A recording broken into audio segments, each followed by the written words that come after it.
আচ্ছা, মানুষের সম্পর্ক নিয়ে তোমার ভাবনা কেমন? মানুষের সঙ্গে মানুষের, না একটা ছেলের সঙ্গে একটা মেয়ে?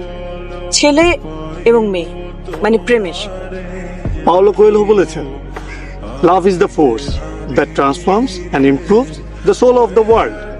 ভালোবাসা পৃথিবীর আত্মাকে বদলে দেয়। এত মানুষের কথা কোট করো কেন? তোমার নিজের কোনো ভাবনা নেই? ভালোবাসার সব কথা মানুষ আগেই বলে ফেলছে, আমার নতুন করে আর বলার কিছু নেই। তাই এই কাজটাই তোমাকে দিব বলে ভাবলাম। কি কাজ? দেখো, মানুষ মানুষ কখনোই মানুষকে ভালোবাসতে পারবে না, কারণ মানুষ কেবলমাত্র তার নিজেকে ভালোবাসে। তাহলে প্রেম ভালোবাসা কি মিথ্যে? আসলে it's an art for living. মানুষ কখনোই প্রেমে পড়ে না, প্রেমের ধারণাটাকে ভালোবাসে। সেজন্যই তো প্রেম নিয়ে এত গান, এত কবিতা। সাদামাটা লৌকিক প্রেম আমাকে টানে না। প্রেম হবে ছবির মতো, কবিতার মতো অলৌকিক। পেতে ইচ্ছে করবে, কিন্তু ছুঁয়ে দেখা যাবে। তোমার কথা বোঝার ক্ষমতা আমার নেই।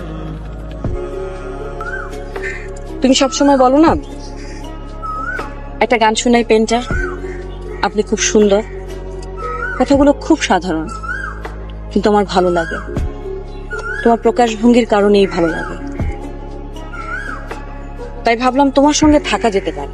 আমার ভয় করছে।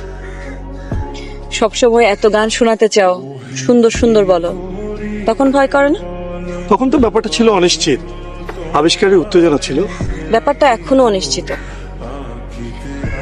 যেসব গান তুমি আমাকে শোনাতে চাও, সেসব গান শুনতে শুনতে মনের মধ্যে যে ছবি তৈরি হয়, সেগুলো যদি আমার হাতে তুলে দিতে পারো, তাহলে আমি তোমার।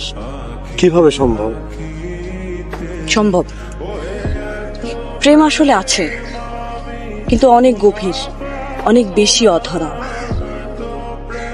তুমি যেটাকে প্রেম মনে করো, সেটা সহজে পেয়ে যাওয়া বসবাসের চুক্তি ছাড়া আর কিচ্ছু না।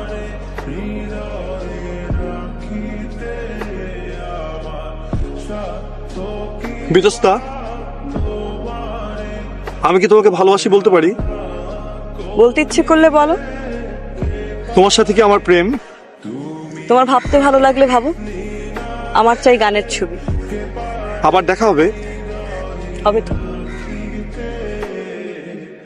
মাঝে মাঝে তব দেখা পাই চিরদিন।